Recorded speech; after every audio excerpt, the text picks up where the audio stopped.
Hello everybody, happy Tuesday. Hope you've all had a good day and you're now winding down to the end of the day book, of course. Before I forget, I need to say happy birthday to Maisie. I understand that you're very excited about your birthday today, and understandably so. I hope you've had a lovely day, and maybe you might have a couple more treats when you get home as well and had lots of lovely presents. But obviously you've been at school, so that is the greatest gift you could have. Okay, we are on to chapter 12 of the London Eye Mystery. We left it yesterday where the police had arrived and they were talking to Mum and Auntie Gloria, and they were having some personal chats that we know of. And Ted was finding it a little bit tricky to kind of grasp what was going on and the importance of it. And Kat was getting really upset and she started crying because she was so frustrated. So, chapter 12, another fine mess. The wall between our kitchen and the living room was not thick, and we could hear murmuring voices. "Well, Kat," said Dad. "Well, Ted." He quoted a line from his film favourites Laurel and Hardy. "Another fine mess." Kat started crying more and didn't seem able to stop. Dad put his hand on her shoulder, but this was not a good idea because it made her just cry louder. Through her sobbing noises, I tried to hear what the voices from the living room were saying, and I heard odd voices. "Salem? No. Never." It was Aunt Gloria's voice. I deduced that this was because A, she was near the kitchen, and B, she spoke more loudly than either Mum or the inspector. Then I made out the whole sentence. This was because Aunt Gloria shouted it out like a thunderclap. "Salem would never run away from me!" I put my hands over my ears. I felt air pushing itself against my face. My mouth opened and closed. I said. Dad opened the door to our back garden.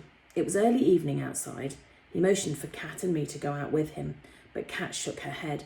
So I went out with Dad on my own. We walked down the path towards the garden shed, past our line of washing which flapped in the breeze, which was light, southwesterly. "Dad," I said. "Yes, Ted." "What's the probability that Salem has run away?" Dad gave a scrunched up look. "I'd hardly blame him if he had." Then he shook his head as if he didn't mean what he'd just said. "I don't know, Ted. I think it's more probable he's lost somewhere, trying to get back." 60-40? Sorry? 60% probability he's lost and 40 that he's run away. Maybe 70-30, I don't know. Then why hasn't he used his phone? Maybe he's run out of credit. Then why isn't he answering our calls? Maybe he's run out of charge. Dad looked up at the 3/4 moon that was rising to the east of the city. "I know, a lot of maybes," he sighed. "Salem and your Aunt Gloria have a strange relationship, Ted.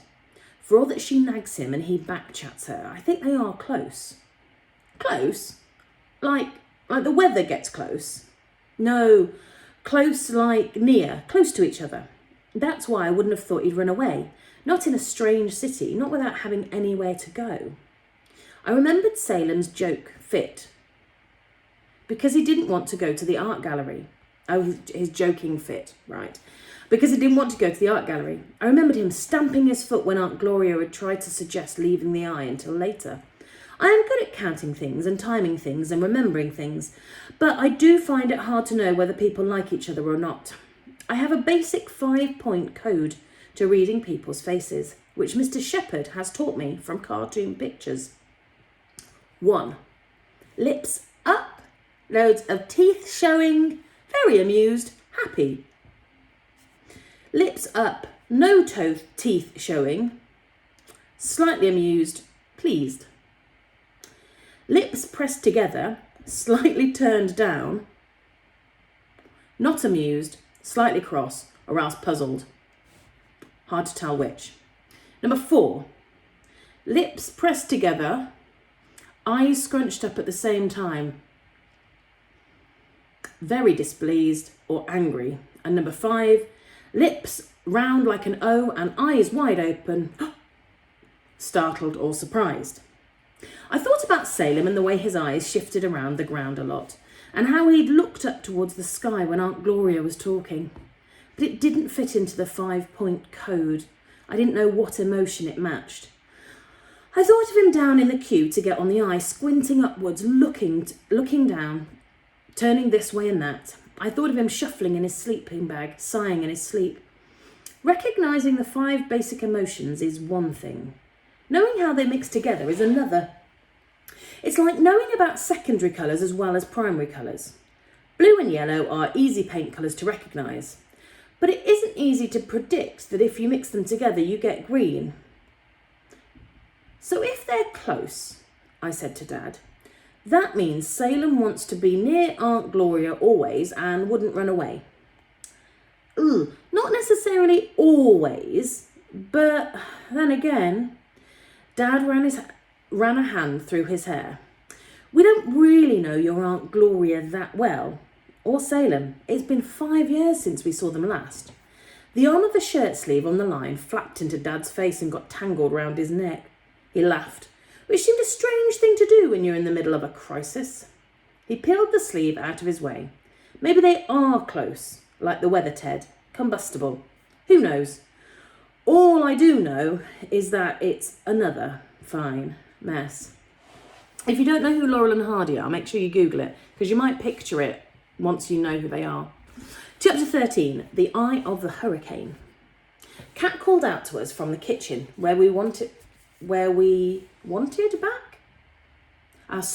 Kat called out from the kitchen that we were wanted back in the living room. When we got there, Aunt Gloria had finished her brandy and was staring at the bottom of the glass, and her lips were turned down, which meant she was sad, and her eyebrows were hunched together, which meant she was also cross. Inspector Pierce rose to his feet and promised to let us know if there was any news. Then she said there was one last thing. Did Aunt Gloria have a photograph of Salem? Aunt Gloria took a credit card holder out of her handbag. I've only got this, she said. It's a bit old. The rest are in photo albums, and they're on their way to New York by sea freight. She handed the picture over. Your son is 13, you say? Yep, on the 14 in July. How old is he in this? About 8, said Auntie Gloria. The inspector said the police would need something more up to date. Aunt Gloria said, you can get something from his father when you contact him.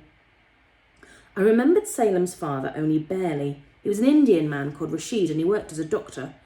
Aunt Gloria and he had divorced years ago. Shouldn't you call Rashid, Gloria? Mum said. You never know, Salem might have gone there. It's possible. Aunt Gloria shook her head. Salem would never do that. Besides, Rashid and I are not on speaking terms. Salem goes over there every other weekend, and that's it. Inspector Pierce examined a knuckle on her hand as if there was something wrong with it, but I couldn't see any bruises or cuts. And what did he think, your former husband, she said, about Salem and you going to New York? Aunt Gloria didn't reply. He must have said something about it. Not a lot.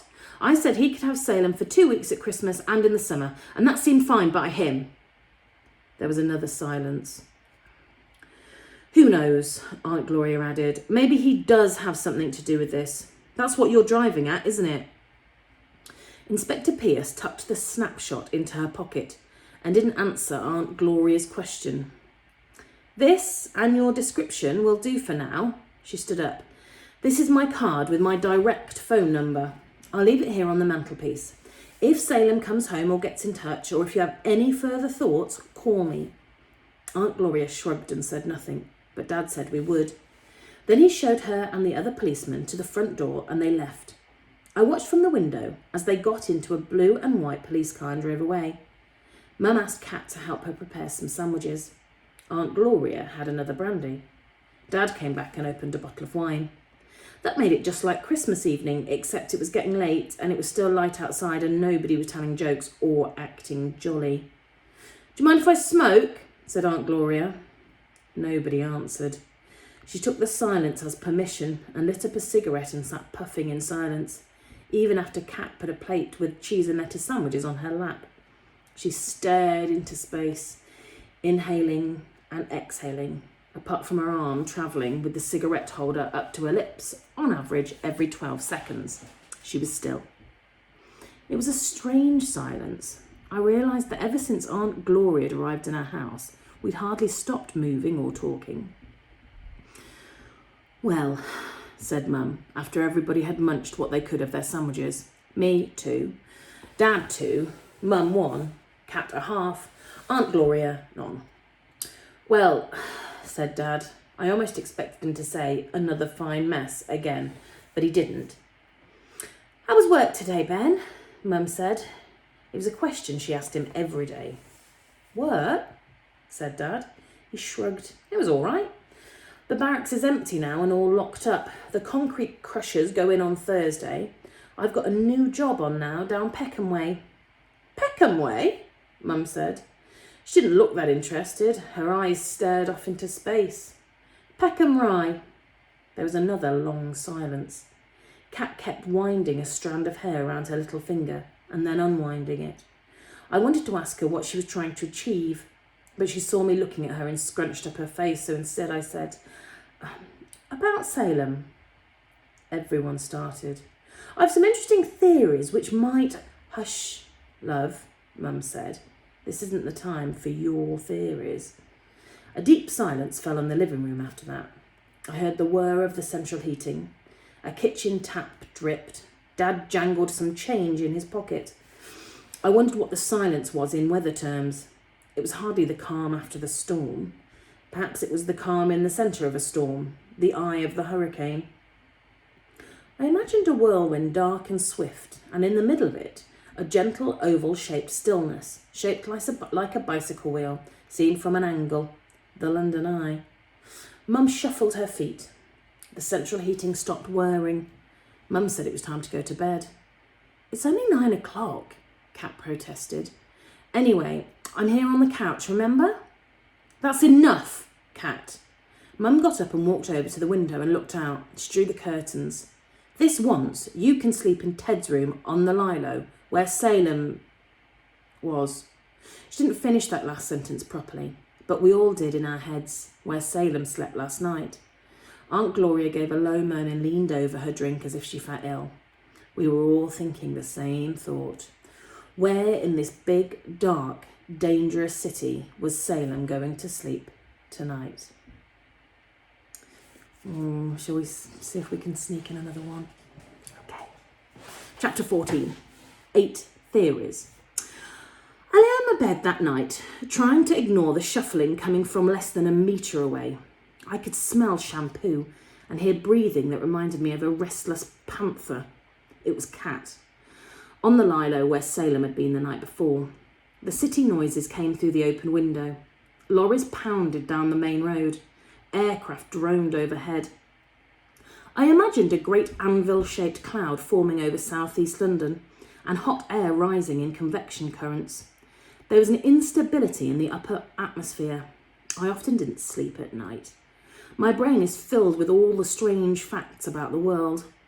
I switch on my reading lamp and listen to the shipping forecasts on the radio on low volume. I get out my weather books. I study the charts of isobars and isotherms. I examine photographs of what the weather leaves behind. Dried up lakes, wrecked shanty towns, mudslides, people rowing boats around the roofs of their houses. And I plan how, when I grow up, I will help people prepare for the disasters and save their lives and their money and advise governments on how to manage the weather. But tonight I couldn't switch on the light because of Cat. I think the molecules in my brain went haywire because all I could think of were dodos chasing Lord Lucan, who were sailing away in the Marie Celeste towards an evening sky with a giant bicycle wheel for a moon. I saw Salem waving from the deck, just as he'd waved that last time before boarding his pod. I heard Aunt Gloria's voice saying it was me that had suggested going to London Eye when it hadn't been. I saw Mum's hand flicking me away like a fly. "Ted?" Cat was awake. "Ted? What? You awake?" "Yes." "So am I." She sat upright and I saw her arm reach over for the bedside light. She switched it on and we blinked at each other. It's no good. We've got to talk about it. She sat with her hands clasped around her knees and her head on her kneecaps. Her strands of brown hair flopped untidily over her shoulders. I said. Yourself, she said. I took a moment to realise she was imitating me. She smiled. Maybe if I sound like you, I'll think like you, Ted. I don't think thinking like me is any better than thinking like you, I said. We listened to the tick of the alarm clock. Ted, what strikes you as the oddest thing about Salem's disappearance? The fact that he disappeared from a sealed pod, I said. Cat nodded. He went up the eye and didn't come down. Definitely odd, I said. And nobody else, not the police, not Mum or Dad, not Auntie Glo, seems to realise how odd. They all ignore what we keep telling them and make out we just weren't paying attention and missed him somehow. But that's not possible, is it? Possible, yes. Probable, no, I said. We saw 2 capsules empty out before his came down and several after. I timed how long he was up with my watch. There is only a small margin of error possible. So what happened? Where did he get to? Well, I have 8 different theories, I said. Cat was impressed. 8 different theories? 8. One of them must be correct, unless there's one or more theories that I am missing. What if I write them down? Cat grabbed a piece of paper from my desk and I dictated to her the following list. This is what Cat wrote, with her own comment after each theory saying how likely she thought it was. Number 1, Salem hid in the pod, under the seat maybe, and went round 3 or more times, getting out when he'd given up looking. And then Cat's comment is just possible, worth checking out. Theory number 2. Ted's watch went wrong. Salem got out of his pod when we weren't there to meet him. Cat's thoughts. Unlikely. Just check Ted's watch, 23:43. His alarm clock says the same. It's keeping perfect time. Ted says he checked it 5 times against Big Ben while we were out today. Theory 3. Salem got out of his pod, but we missed him somehow by accident and he didn't see us either. What parents and police think? Cat's theory. But we think only a 2% chance. We both kept a lookout on everybody that came out, and there were never many people at once. Salem would have had to miss us too, unless... Theory 4. Salem either deliberately avoided us or was suffering from amnesia, memory loss. This theory means he must either have wanted to run away or was perhaps knocked on the head and somehow forgot about us. Cat's theory. But we were standing there looking at everybody as they came off, and we still didn't know how we'd have missed him, even if he didn't want us to see him or forgot what he looked like, so really just as unlikely as number 3. Theory number 5. Salem spontaneously combusted. Cat. I've never heard of this, but Ted seems to think people sometimes vanish into a puff of smoke. He says it's rare, but documented phenomenon, and works like a local thunderstorm. Not likely, does not count. Theory number 6. Salem emerged from the pod in disguise. Cat. Possible, but going by the other women who got out of the pod, the Chinese tourists, women, tiny children, etc., highly improbable. The people who looked most like Salem was the boyfriend of the girl in the pink jacket, but he was plumper with a much fuller face. Definitely not Salem. Anyway, how would he have changed clothes without anybody in the tiny pod noticing? Theory 7. Salem went into a time warp. He could be stranded in another time or in a parallel universe. Cat. Probability factor 0, as with theory 5. Theory 8. Salem emerged from the pod, hiding beneath somebody else's clothes. When we got to this last theory, Kat looked at me over the top of her pen. She didn't even bother writing down her comment. You remember how Laurel and Hardy almost get out of the Foreign Legion camp in The Flying Deuces? I said. It's the film we watch with Dad every Christmas. Ollie, the fat one, is heartbroken because the girl he loves doesn't love him and he wants to forget her. And a man tells him that if he joins the Foreign Legion, he will forget her. So he joins the Foreign Legion and Stan, the thin one, joins too. But the Foreign Legion is not very nice. They have to wash an endless mountain of clothes, which would take the rest of their lives to do, so they decide to escape. Don't you remember? I said. They hide in the robes of these Arab men as they're walking towards the gates. I remember, said Kat, and that's the daftest of the lot. But you remember those African women, I said? They had long flowing robes. And there was the big man in the long raincoat. Okay. She rolled her eyes so that I could see only the whites. Rolled her eyes. Does that it? Or do I just look as if I'm a bit unwell? She then wrote down after theory 8. Can Ted hide in my clothes without Mum noticing? I don't think so, but we can try. Kat looked over the list. They're not very promising. Are you sure there aren't any better theories? Otherwise, we're just going to have to accept that the police and all are right. I thought hard. Then I had what people call an inspiration. An inspiration is an idea that seems to come from nowhere. In the olden days, people thought inspirations came from the gods, or God, depending on if you were a polytheist or a monotheist. Breathing an idea into your brain. There is a 9th theory, I said, my hand flapping. Not something weird like aliens beaming Salem up to their spaceship or him slipping between dimensions or... No, not weird, I said. In fact, I think it's the best theory of all. But before I could say what it was, the phone rang. Dun, dun, dun. What a place to finish. Right, you guys will be on chapter 15 tomorrow, and hopefully you will find out what the 9th theory will be. Is that going to be the right one? What do you think has really happened to him? Which of the theories do you think fits? I think that hiding behind something isn't too bad, you know. Right, have a great birthday, Maisie. Have a lovely rest of the day, and I will see you soon. Take care.